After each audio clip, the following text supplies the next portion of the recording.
Okay, people, so what I'd like to do is welcome Liam Whittaker here today, and I'll let Liam introduce himself. We are extremely fortunate to have him here, and he is I told you he's a success story, but he tells me that he never actually now cooks his own meal. He has access to the chef, and he doesn't actually do his own laundry.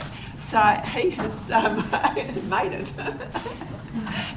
He said he could if he needed to, but no, I believe him. But it's a pretty cool place to be when you live in New Zealand. As you know, this is a option for the last reflection. Is if you want to take this up as a option. He will also talk a bit about family business succession and governance with regard to Xero. So I'll just unhook myself. Is that on? Is that on? I don't think so. Okay. I don't think I'll need it on anyway. I think it's for the recording. Yeah. Does that work? Okay. Well, we can use it. I think it's not so much for these guys, but I better make sure it's on, I guess.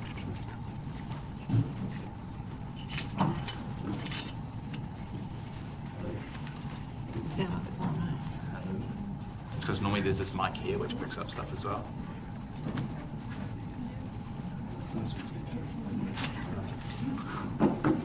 I just don't think this is working.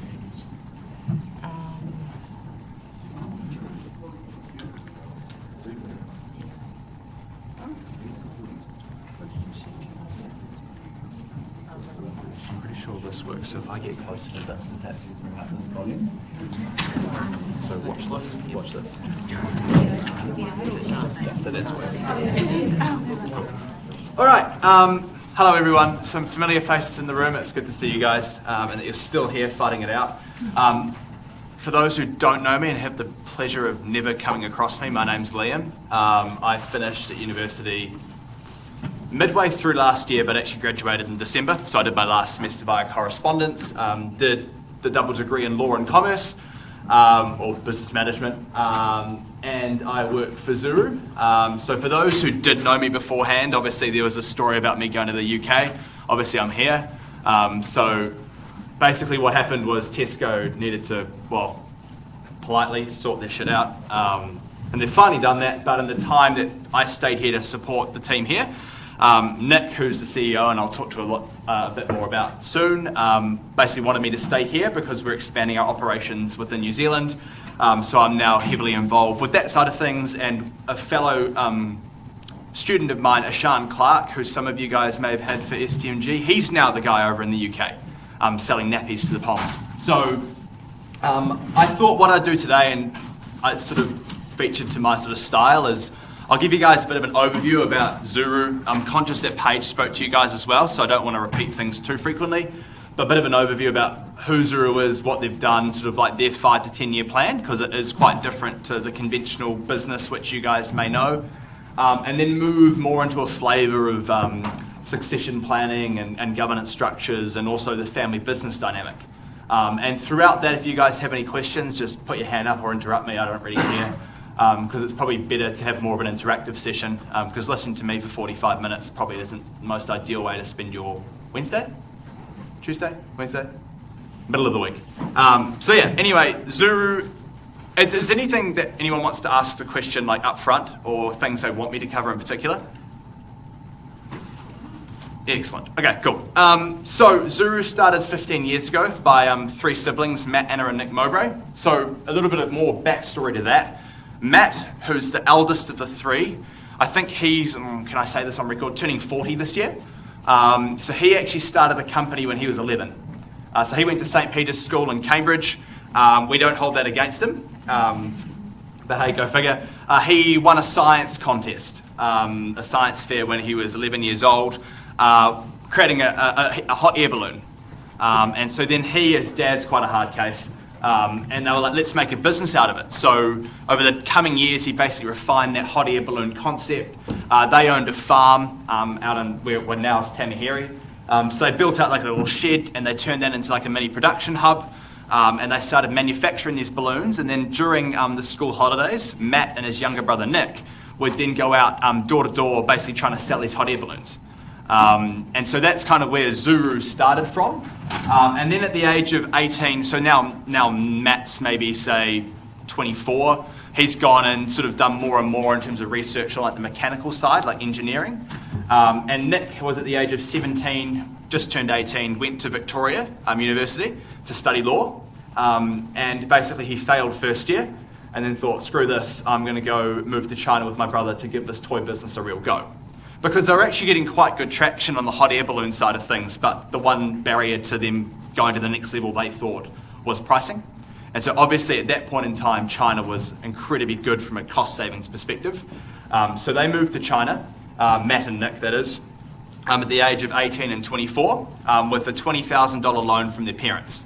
And what I think like a really fascinating story about Zuru is that 15 years later, the company now does revenues in excess of 500 million US a year, and they have not once taken a loan or raised capital to finance the business. So aside from that $20,000 loan, it's all been organically raised. So self-sufficient funding, which is very rare for a business that size to still be 100% privately held. And I'll get to that and sort of what that means from a decision-making perspective in a bit. But for anyone who's ever fortunate enough or unfortunate enough, depending on your viewpoint, to meet Matt and Nick, is they're both very type A personalities who are very opinionated and full of energy. Like it's nuts. And so Matt has every understanding in the world when it comes to back-end engineering, automation, product development. He's probably one of the top 5 engineers in the world, and he's never had a formal education in terms of engineering. It's all been self-taught, he's basically like the genius behind the business. Without him, the company would be nothing. And I'll get to like the impact that has from like an automation perspective shortly. Whereas Nick's one of the most likable, charismatic people you'll ever meet, who's basically could sell ice to Eskimos, and I mean that very genuinely. He's a very good salesperson, but in a very different way to what you think salespeople are like. When you think of the term salespeople, you think of like sleazy car salesmen, and nothing against car salesmen or real estate agents, but you kind of get that connotation. Whereas actually sales in this context is actually an art form. Like it's a very unique skill set that not many people have.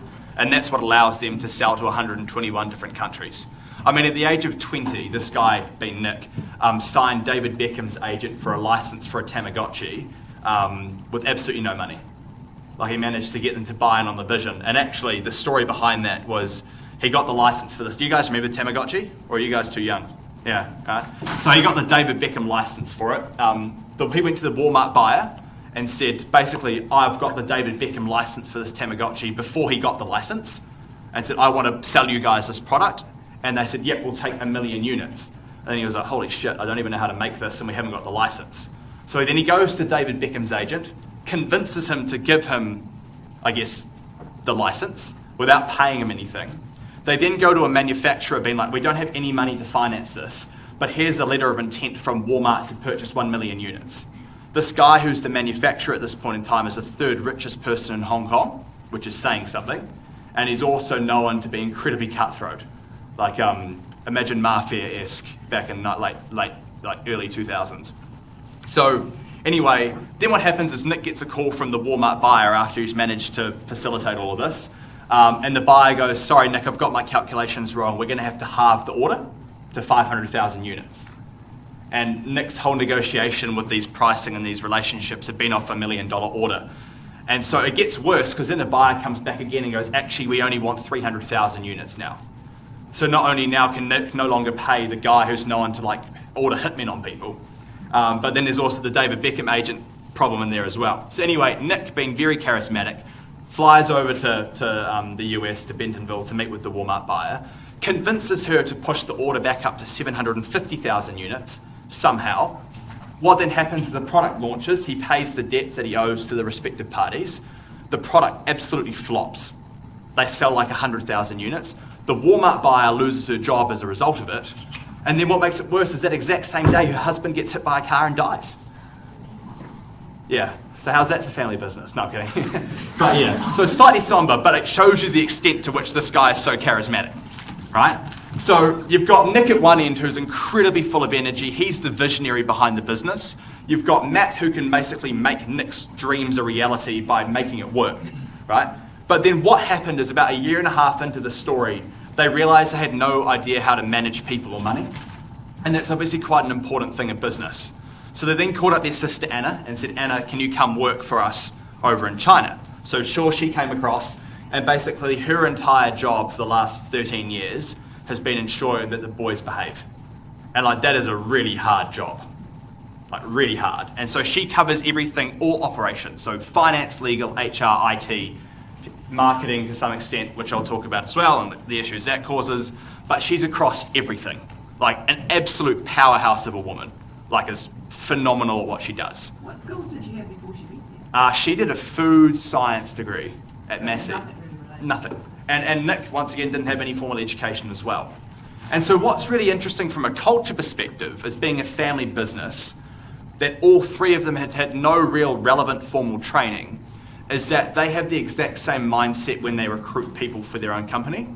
So you'll notice that actually in our New Zealand office for what we're doing, I think I bring the average age up. And I'm 23. And like we've just signed, like we're doing probably revenues this year of 150 million by the end of the year. And it's run by a bunch of hooligans.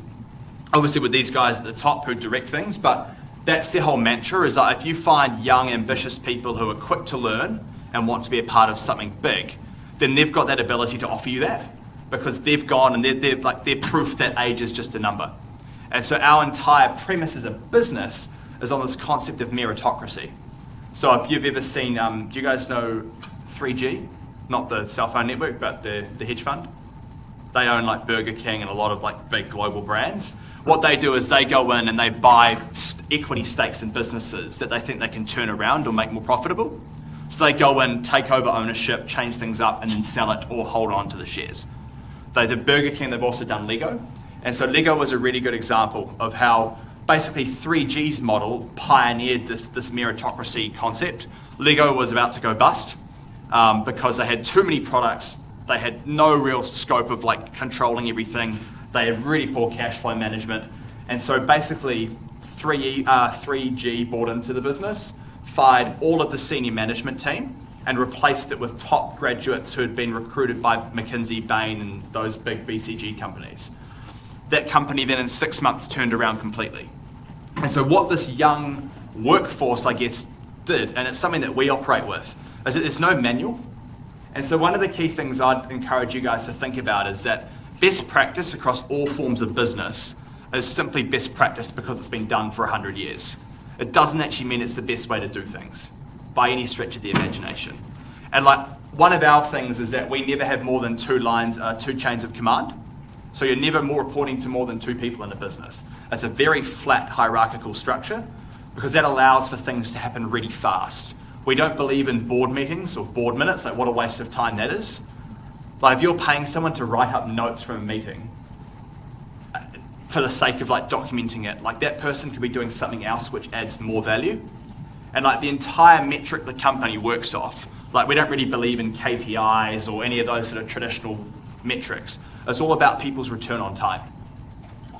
And I think that's a really key thing that separates Zuru from everybody else. Is how do we make sure that every person within this, I guess, field of expertise is allocating their time in the best way possible. Yeah, so you've got the three siblings, all have equal ownership in the business, and they all have very different control over different parts of the company. Matt, everything product development, Anna, everything operations, Nick, everything marketing and sales. So that's kind of the way it works.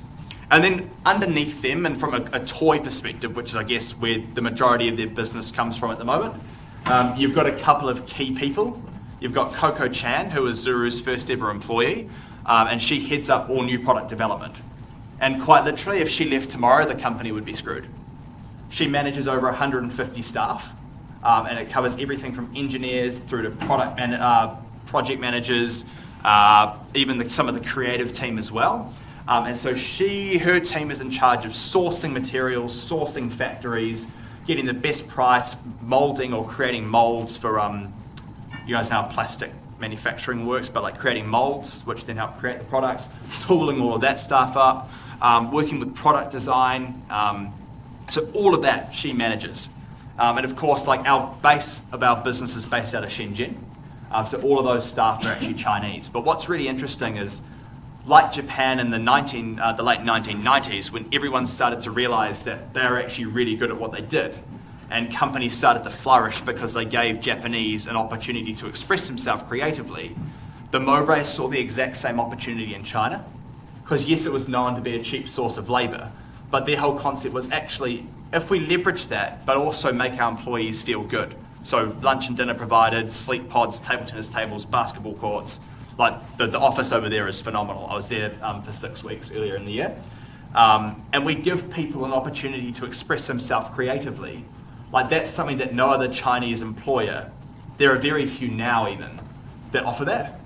So that gives Zuru and something that's really important from a competitive space in modern day business now is how good your talent acquisition can be. Because you are only as good as your people, and your people are becoming way more important now technology is becoming more prevalent. And so that's something we now see in our New Zealand business as well, is like we're literally able to go and hire people who are like the best at what they do, who are in like a corporate graduate job. Like we've taken people from EY, law firms, like literally everywhere, because we're able to give people opportunities they wouldn't have for 10 years in a corporate machine. And I think that's something, and I'm going slightly off topic here, but that's something I'd suggest you guys think about in terms of your career and next steps. I'm the classic example, right? I did a co-joint degree, got told that if you're like a really, really top law student, you might get a job at a firm, but it's really, really tough. 1 in 7 people get one. If you're really, really, really good, you'll get it at one of these top 7 firms. And if you're one of the top like 50 students in the country, you'll get one at one of these top 3. And so I was fortunate enough to get one of those top 3 and hated it. Like it was so boring. I walked in, classic millennial, right? I walked in day 1 and I was like, where are the clients? You know, and they're like, oh, that's 5 years away, sweet child. And so being like the millennial in me, I was like, oh, I'm not okay with that. I want to be a part of the bigger picture. And so sure, it's like a rite of passage. But then when this opportunity came up, and on day 4 of my job, Nick sent me off to Europe for 2.5 weeks to meet with the CEO of Tesco, for example. Like that is just completely unrivaled. And I was writing fun story, I was writing that follow-up email to the CEO of Tesco, and I sent it to Nick, being like, do you want to proofread this before I send it? And I'll always remember what he said. And he said, Liam, the day that I write a better email than you is the day you get fired. And so that's the level of trust he puts in his staff. Like it's quite daunting at times. And to be fair, it works better for some people than others. Because it's not a business where you get constant positive reinforcement. Like if you're someone that constantly requires to be told you're doing a good job, or you've got like insecurities about whether you're performing or not, like it'll eat away at you because it's not a conventional structure. It's very flat, you get a lot of opportunity. But if you're someone who's like really passionate, a go-getter, always looking to apply initiative, then like it's a phenomenal opportunity. Like it really is. And so that's something that a conventional corporate can't offer because there's so many layers of bureaucracy. So that's, I guess, one of the key things. So from a bureaucracy perspective, what do you guys think are the pros and cons of having a flat structure?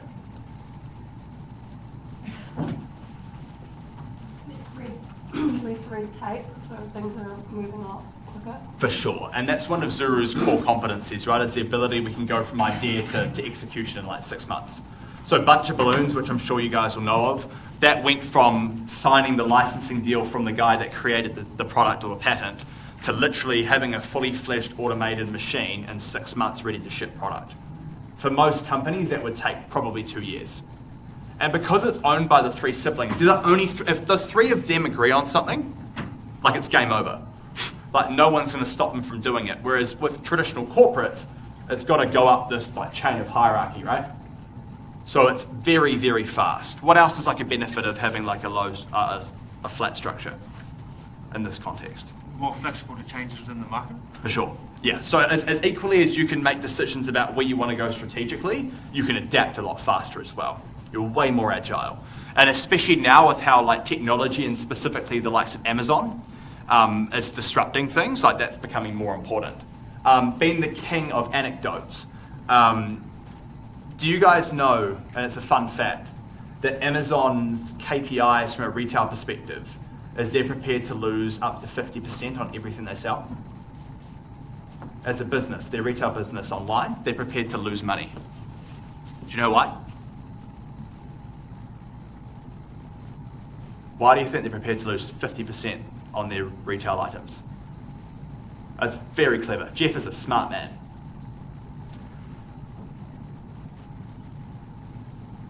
Yeah? Sharp competitors. Yeah, for sure it does, right? Because you've got bricks and mortar, you've got overheads, which you don't have as an e-commerce platform. And actually, the reason, does anyone know what Amazon started with as a business? A man and a dream, sure, but like product-wise. What was the first product they sold? Books. Why? So there are more SKUs of books than any other product in the world. If you had a warehouse full of every type of tap, every type of like pen, and every type of book, the books would be like infinitely larger, right?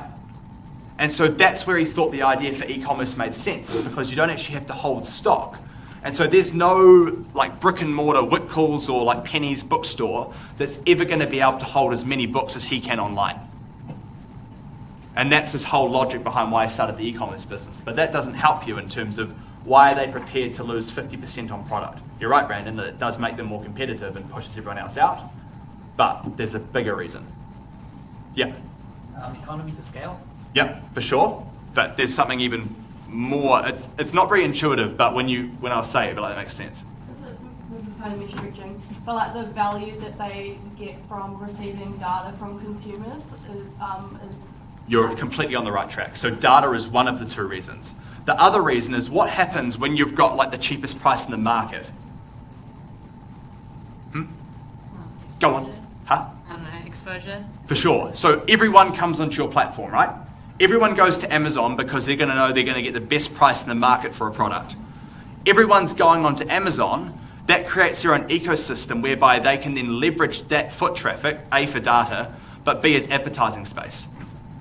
So like Google AdWords, for example. Everyone's paying Google to ensure they're at the top of that search engine list result. Right? If I type in puppy, everyone's going to want to try and be the first link that pops up of people who are selling dogs. Amazon can do the exact same thing with all of their vendors. So if I want to buy a fountain pen, the company that pops up first is the one paying them the most amount of money. So whilst they may lose money on bringing people onto their site, they can charge infinitely more money as a means to leverage the advertising space. So it's a really interesting model, right? Very, very clever. And so that's the problem, right? Is these traditional brick and mortar stores, how can they compete with someone who's willing to lose 50%? You can't. And that's kind of going into our FMCG strategy. When we go exclusive with a retailer, it's helping them create differentiation in the market without lowering their price, because they are never going to win in a price war. Right? They're never going to win. So the only way they can stay relevant now is by having a product which Amazon doesn't. And it's a product that everybody wants and everyone needs. And so that's where we move in from an FMCG perspective. But that's wildly off topic. Back to governance and like family business. What do you think are some of the negatives of having a super flat structure?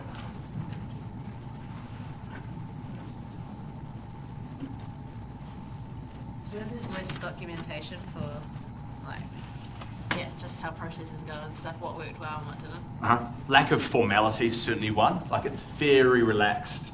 Decisions are getting made on a whim, and arguably some of the times they're not incredibly well thought out. They're like impulse decisions. They don't have to go through the checks and balances, so sure, that's one. What else? you have to rely on your staff to be like super intrinsically motivated, like they need to be willing to do things themselves and take initiative. For sure. And on that staff thing, there's something else which is really important from a flat structure as well. Could it be because of like the relationships that build up? The relationships can get in the way of like work taking place. Lack of communication, like only some channels know the whole picture. Yeah, that's big as well. You can get quite segregated quite quickly. Although I'd imagine actually in a bureaucratic company you'd get more like divisions, but that's certainly something that does come up. And like people being employees, you guys like to understand, and I find this really interesting because I manage some design talent up in Auckland, and I've got no idea about design. Like I am one of the least trendy or artistic people on the planet, right? Like my mother bought me this coat. And so managing people which you have absolutely no understanding of skill set on is a really interesting proposition, but I actually think it helps because I'm not confining them by anything. I'm like, you guys go and apply whatever logical reasoning you want to apply to this, and I'll understand like the commercial points which we're trying to hit. So they actually really like the fact that they're not getting like pigeonholed into a certain area. But what I also do a massive emphasis on is whilst they're designers, they become better people. And this is, if you're in supply chain and accounting and whatever, you become better at what you do if you're understanding the entire big picture. If you understand, and this is something that you guys as a demographic want more and more every year, is an understanding as the purpose as to why you're doing something. Like if you're on the accounts team, like you have no idea about like what the money's been spent for. And it was the same thing when I was actually doing law. I was like, I'm playing such a small part in this transaction, but I want to understand why they're raising money or why they're trying to acquire this company. What's the strategic reasoning? So I think that's another thing we can offer, right? It's because it's flat, you can offer that wider scope of understanding. But there's one big disadvantage to having a flat structure. And I kind of mentioned it when I talked about Coco. Yeah, for sure.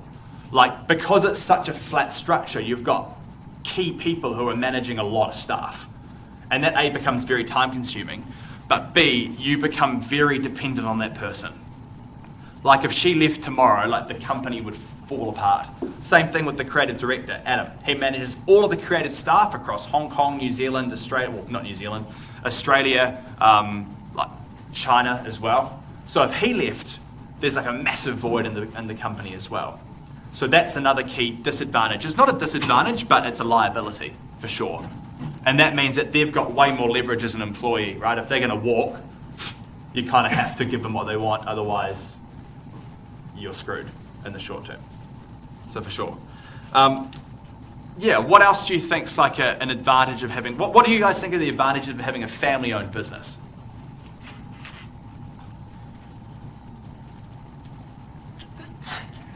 Good answer. What do you think? Yeah. You understand each other's weaknesses and strengths. Yep, for sure. They've known each other from growing up, so they know exactly their tendencies. It's really funny. So when there's a meeting with the three of them, so do you guys know Brittany Oliver? Some of you may have had her as a tutor. She's over in our China office, heading up an acquisition we did of a doll brand called Sparkle Girls. And she messaged me on the phone the other day, being like, Nick's on the phone with Matt and Nana, I can hear them from about 1 kilometre away. And they're literally yelling at each other the entire time. Like all telling each other they're stupid and they don't know what they're talking about. You could hear them probably from the library. Like I kid you not, when it's on Zoom or Skype, it's very loud. And so we're sometimes privy to these conversations and we're put amongst the middle of it. And you're kind of just sitting there taking it all in. Trying not to be used as a pawn to like justify one person's right or another. Because that does happen. Don't you agree, Liam? No, Liam agrees with me, right? And I'm like, stay out of it. But what's really interesting is you'll sit there and listen to them argue for an hour, 2 hours, 3 hours, and walk out being like, well, nothing was decided upon. And they're like, what do you mean? We did this, and this. And it's just their own understanding of how each other works. Like none of them will ever concede they're wrong. But that's never going to happen. But they can tell when each person's kind of like retreating, and they're like, okay, I've won that. You know, so it's very unique, very unique. What else do you think is an advantage of having a family-run business? That kind of dedication.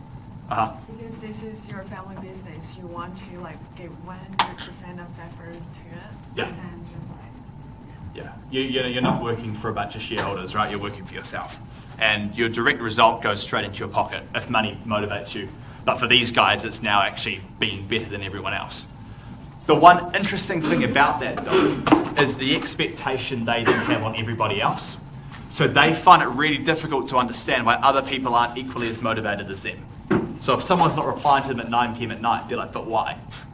It's like, it's 9 p.m. on a Sunday. Leave me alone. You know? So that's like an interesting one. But for sure, that's a huge advantage because they're like unbelievably hungry to constantly grow. Anything else? Yeah. For sure. I argue. Potentially not, but yeah. Yeah. Like a strong man, and agree with the rules and get it through. Yeah, although sometimes it seems like they're all completely against each other, but in theory, absolutely. In theory, absolutely. What else is an advantage of a family-owned business? I mean, the potential for longevity is like it's generally with family businesses, it's something that's going to be passed down like within the family. Yeah, there's an opportunity. There's one big thing which I think you guys haven't touched on, and I'm sure at least half of you are thinking it.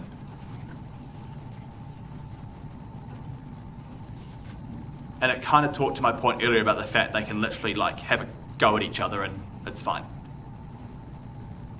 Yeah. You know, you'll like stay together. Yeah. Whatever. Exactly. If they could never go and work for another company because they get fired by the way they speak to their to everybody else, to themselves, I should say, not everyone else. They're good to everyone else, but they have an opportunity to basically just like let all their thoughts out, say this is a bad idea, that's a bad idea, and then at the end of the day they know their blood and tomorrow they'll all be talking to each other again. So they're prepared to let everything out on the table and have no problems with that at all. Whereas if you go into a conventional organisation and you try and tell someone that what they're doing is not right, it hurts their feelings, there's like underlying politics involved, like it gets really, really childish. And so that's something that's really interesting because when you don't have a frank conversation, arguably you're not getting the best results out because you're not understanding the picture in its entirety. And I personally think that is the biggest advantage of the way that these guys do business and being family owned, is they understand the entire picture before deciding on something, because they do not care what the other person thinks about what they're about to say. And sometimes it's a horrific idea, but it's out there. It's out there. Whereas if you go and work for like Mercury Energy or Fonterra or something, you're always like tippy-toeing around people's feelings, and it's really draining. Like really draining, for sure. What do you think are some of the big disadvantages of it being a family business? I used to work for one, and he ended up firing his sister as an accountant just because they saw different things. Mm-hmm. It can get really nasty. Yeah. Just so honest. Mm-hmm. Yeah, it can get to that point, and I guess that comes down to the individual personalities of the siblings and like how strong they are. Not saying that they're not strong, but Yeah. that wouldn't probably happen here because they all just don't care about what each other think at the same time. But sure, like it can get very messy, and there's a lot of lawsuits to do with companies that were family-owned businesses that then disintegrated, and then understanding where to from there. Yeah, Adam. Like succession issues? For sure. Absolutely. Yeah, if one of them got hit by a bus, and that's the other thing, right? It's because each of them is so important for their respective field. If one of them got hit by a bus tomorrow, what would then happen, right? And once it gets to a point where these guys are ready to retire, admittedly, what's exciting is that they're still in their 30s. So they've got another 20, 30 years in them, they'd say, to work full time. Like, then what happens? Especially when it's all the information, because they're across everything so much, all the information sort of like centralized in them. And it's an institutional knowledge which then becomes a problem. And that's, I think, like a key thing with succession planning, is how do you transfer and give other people a chance to absorb institutional knowledge? Because that's like a huge roadblock. Anything else you can think of? Yeah. Members might have lack of work skills or experience. For sure. Sometimes like, and then these guys have like come into their own, but as a general principle, like family businesses, if you've got like 3 siblings and you start a business with one of them, it's kind of like a little bit shit. But then what you can do is you can always like bring on the other one as like a token employee or a token owner, and that doesn't really help anyone. But it's like that family dynamic, for sure. Is there lack of diversity in like the way they approach things? Because you all have like a similar set of upbringing. For sure. And it's a huge one, right? It's like how cultural norms, and this whole idea is like, where do you learn? Is it from your upbringing? Is it from your own identity? But these guys all have the same upbringing, so they all have like a similar train of thought. Albeit now it's probably diversified, but as a rule of thumb, that's a really interesting point. And something that they need to be aware of in terms of their recruitment strategy, right? Is getting a lot of different people in with different perspectives, but also being willing and open to actually listen to those. Because that's one key thing in companies is a lot of family-run businesses believe that their little nucleus understands better than everyone else. Because it's their baby, they've done it for longer than everyone else. But making sure that it's a two-way communication stream on the basis that you need diversity of input and thought is key. Absolutely key. Yeah. Anything else? Yeah. Like the balance between personal and business. So like how it can just seep into your personal life as well. For sure. Like how do you draw that line? And that's something that they're particularly not good at. And you'll find with anyone who's sort of like as successful as what they've become in such a short period of time, they're all very type A personalities who are very work. You know, like that's what they live and breathe. But ultimately, and I think what they've done really well is not only themselves, but because they give people a lot of scope and freedom and responsibility, everyone, and like I work harder than probably 98% of grads in my year group, but I feel like I work less because everything I do I really enjoy.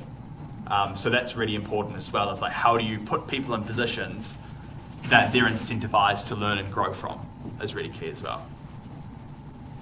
Anything else? It's pretty good. Covered all the points that I thought. So what sort of questions do you guys have?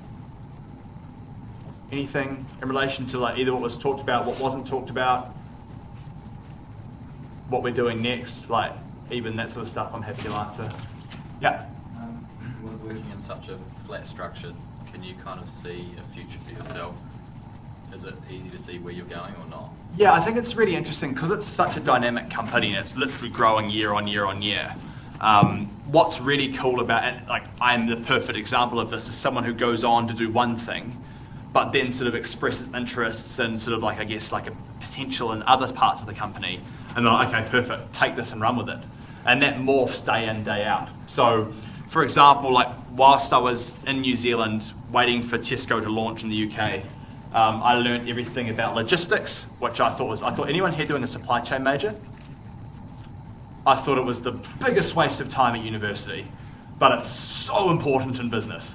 Like I totally disregarded it as being, oh, well, who does a supply chain major? But it's actually like really, really important. So I learned everything about supply chain during that process. I learned the retail model, because that's very, like you don't get taught that sort of stuff. Like when you walk into a supermarket, you don't necessarily think of it as a business. But there are people who are employed in head office that buy in different areas. So if you walk into the pet food aisle, there's someone employed to purchase pet food. And they'll dictate the price, how much they're paying for it, what their margin expectations are, where the product's placed. Every week, the shelves get repositioned. Right? They're playing with your minds. Right? What the promotional cycle is. Like you start to learn the retail business. And it's very interesting. It's very interesting. And then now, and so whilst I did that, I was like, yeah, this is cool, but I don't really want to get into like sales and account management for my career. Like I want to get a bit more challenged than that. And so then the nappy business worked. We proved the model. We're like, okay, how do we then apply that model to other categories? So now we're going into about 12 new categories, and it's probably going to be more by the end of next week. But basically, I head all of that. So I'm across our team in China that sources factories, like finds the textile materials. I work with our engineers who like create the product. I help work with our creative team in New Zealand who brand it. I help set the communication strategies, and that's about 80% of what I do. And then what I've specifically asked to keep as 20% of my job is all the operation stuff. So I'm across HR, legal and finance for New Zealand. And because I just really like that broad spectrum of work. And so that's basically, they said like, what's your wish list? And I said this, it would be what I'd want to do like long term. They're like, go for it, you'll know nothing. But it's like that learning curve you go on. And so that's something that you're gonna, with that sort of opportunity, that you can always grow into that role. And you know, getting to manage, what is it? I think there's 14 people I work with at my age is like a pretty unique opportunity. So they give people like opportunities and your ability to grow within such a large company. What is challenging though is how like eventually those opportunities, because with an FMCG business it's still growing and it's still very, you know, incumbent, you reach a point eventually where all of those glamorous sort of positions dry up, and then it's actually you then need people to do like a lot of the grunt work long term. So it's how do you structure that and incentivize people to have that same level of motivation whilst they're doing slightly more menial tasks. As I guess like for us as the next phase of growth, we're probably going to hire like another 30 people this year, both in New Zealand and China. So that's our biggest challenge now, is how do we structure it in a way where people, whilst they're doing what we need them to do, have opportunity to grow long term. So it's like the longest answer ever to your question. Yeah, you finish your mouth thoughts. While you're finishing, you went to see Sam Walton, did you? Oh, yeah, I saw so Greg for it. Okay, Yeah. so give us a bit of the lead up to that and your preparations. So coming from university, you see some like, individual Yeah. So do you guys won't know Cade. He kind of flies under the radar. But Cade Fleming, Waikato graduate. Paige, obviously, spoke to you guys. So Cade and I went over to Bentonville, which is literally like in the middle of Arkansas. I wouldn't ever suggest you go there for a holiday. It's basically like Walmart city. If Walmart left tomorrow, the city would just be demolished. And so we went to meet Greg Foran, who's the CEO of Walmart US. And he is a New Zealander. His son actually was a Warriors player, I think. But yeah, so basically what we did is we went there and we pitched him our commercial model, being like, here's the Rascal and Friends success story. We're wanting to apply this to a number of categories like pet food, femcare, vitamins, razors, and we want to work with you guys to create a long-term strategic partnership. And so whilst actually that was one of my key projects when I first started, was building out this presentation deck and I guess bringing Nick's creative ideas to life. And at the time, what he's saying makes no sense. But then over time, you then reflect back and you're like, wow, this guy's a genius. And so basically, it was preparing all of that. So did a massive presentation document for him. We went over there, and I mean, if I said we pitched, it would be a bit of a lie. Nick pitched, and we were there. But basically, getting to meet the guy and understanding, he employs and he manages the population of Auckland. He manages 1.2 million people. So it's pretty crazy, and he's a Kiwi. So it's really cool to see New Zealanders. And one of the most interesting things was my two biggest observations was he was such a genuine, down-to-earth guy, but my God, did he have amazing attention to detail, second to none. And he obviously knows Nick through the toy business, but we basically want to work with them in the FMCG space. And so he, as a result of that, have committed to help us build $5 billion brands in 5 years. So that's kind of our goal over the foreseeable future. Snack Man. Have you ever disagreed with Nick and the other guy? Correct, yeah. What's your opinion about it? Yes, every day. You often run a very fine line. But for example, at the moment, we're going through our pet food launch, which launched in Canada on the weekend.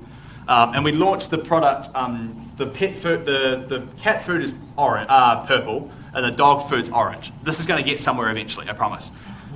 Cat food is notoriously known for being orange. If I asked you what colour's cat food in the supermarket, you would probably all say purple. I said orange, I meant purple.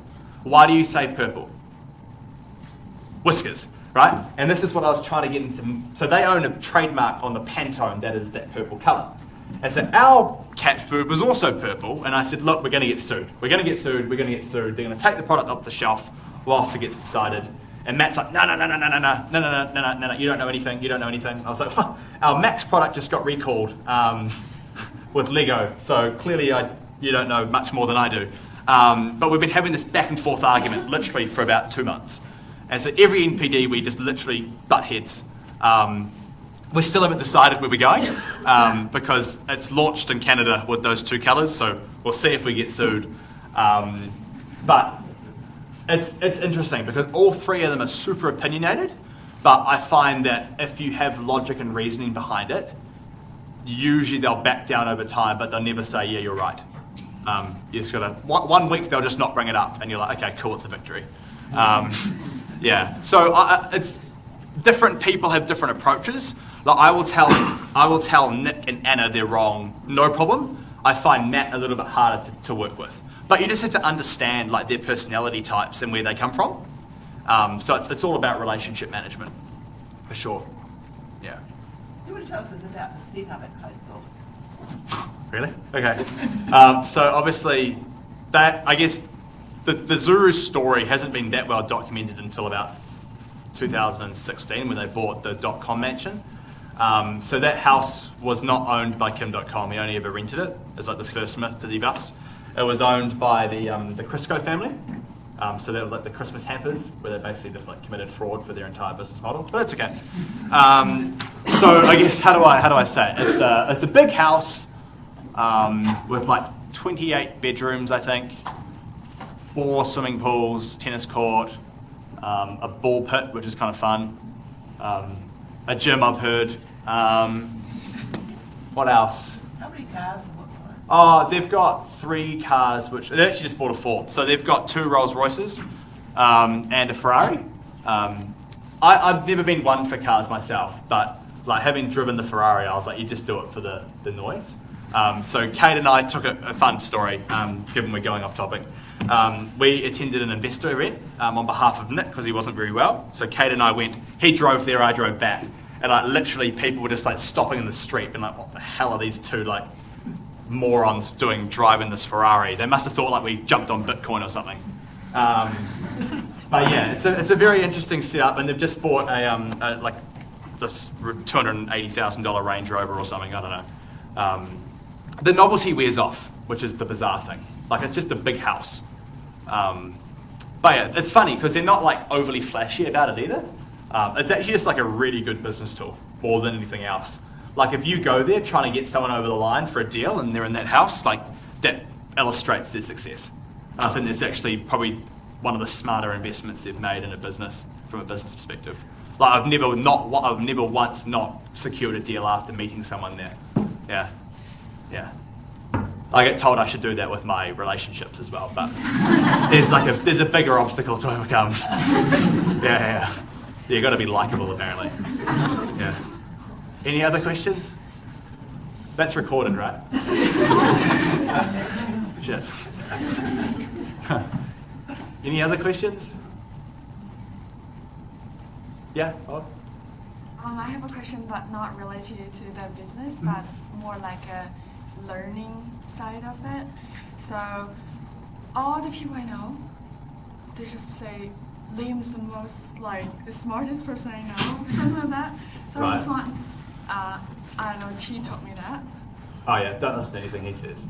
So I just want to say, is there any way that you think that we could do to learn more, so something like that? I think I'm assuming this is from my university journey, right? I think what I did differently to most people from my university journey was I was really nice, but also really pedantic with admin. Like I was really nice to the admin staff, but always kind of got my own way. So I kind of gave up on lectures in third year. It probably, in reflection, came from like a sense of arrogance, and I was like, I don't really want to learn with everybody else. I'd rather do it at my own pace, which upon reflection is an absolute arsehole move. But what I did, certainly from my fourth and fifth year, which is where my best marks came from, is, and I would 100% recommend you guys do this, is leverage the idea to do like directed studies and stuff where you can actually dictate what you want to do. Because like you get to the end of your university, because what are you guys, like second, third year? So you've got like, you're about halfway, maybe just over. Like, unfortunately, it doesn't get any cooler. Sorry. But it really doesn't. And so what I would encourage you to do is, whilst it's in an academic setting, pursue things that interest you, both inside and outside of the institution. So I ended up doing 4 directed studies, and I did stuff which I thought was interesting. I thought stuff that was topical and relevant. So then when I went and interviewed with the law firms, it was all about things that I was passionate about. And it's really easy to come across like far more employable if you're passionate and you have like a drive. I found like and I did this paper in my last semester, right? I did this course.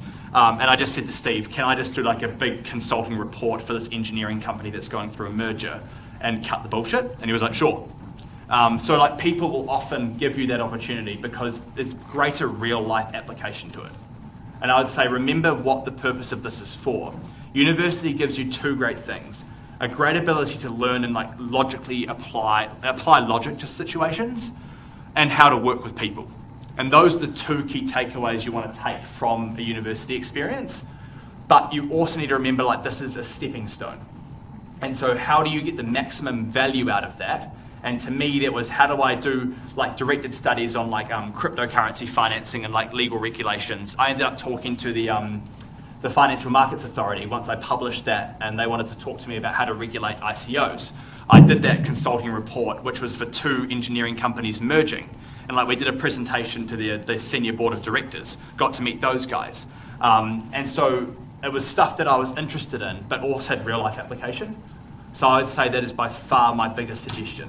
I'm by no means the smartest person, or one of the smart, like I'm probably in like, I'd say average, but I was just smart in terms of what I wanted to achieve, because if someone's really bright but they're not motivated, that means absolutely nothing, for sure. So I can add to that because Liam was 291 and 391 last year. Yeah, ACC. Yeah. And so from what I observed, picking up on what you're saying, Liam takes every opportunity that he considers an opportunity really seriously. So some people say, oh, I'm a tutor and I'm just a tutor and I'm here to do grades and that's it. But Liam took it on that he actually got in charge of it, which worked fine for me because I was busy overseeing the whole thing, making sure, but it was like he took a lot of responsibility off me in a very mature, I could trust him, I could depend on him, and then when it come to write the case for Xero, I said to him, do you want to be involved? He said, sure, no, nothing about writing cases, but I'll come. And so we went up to Xero in Auckland at the time, and he helped me and wrote really the half of the case on the industry side. So he got that experience where you could have said no, or not available. And it's just every opportunity to kind of like be a mini CEO in whatever the opportunity presented, which is I think probably a good. Yeah, for me it's like, and I sort of took this approach. So my last year of high school even, the guy who was the head boy before our year group, he came and did a talk, and he was like, the best piece of advice I can ever give you is say yes to every opportunity that comes your way. And so I took that quite literally, and certainly at times over the last 6 years, that's like I've burnt out and I've like had to compromise other things. And so whilst it's definitely about balance, I would say every opportunity that comes your way, give it a go. And the biggest thing I think you need to start thinking about now is how you build your personal brand. And so that comes from every opportunity that you're a part of, like how do you hold yourself professionally, what like dedication do you have to it. But I just say that for me was my biggest thing was, and it's ironic, right? Because it's a very millennial Gen Z sort of approach. It's like not really my personal satisfaction in some ways, but also what other people perceive. And so if you can build a strong personal brand now, that's just going to give you so many opportunities moving forward. So many. Apologies for being like your mum just then. Yeah. Any other last minute questions? I know we're supposed to finish, but no? Okay, hopefully that was interesting / insightful. If you have any questions, feel free to come down. I've got lunch with my mum in 8 minutes, but I'll be late. That's fine. Do you want to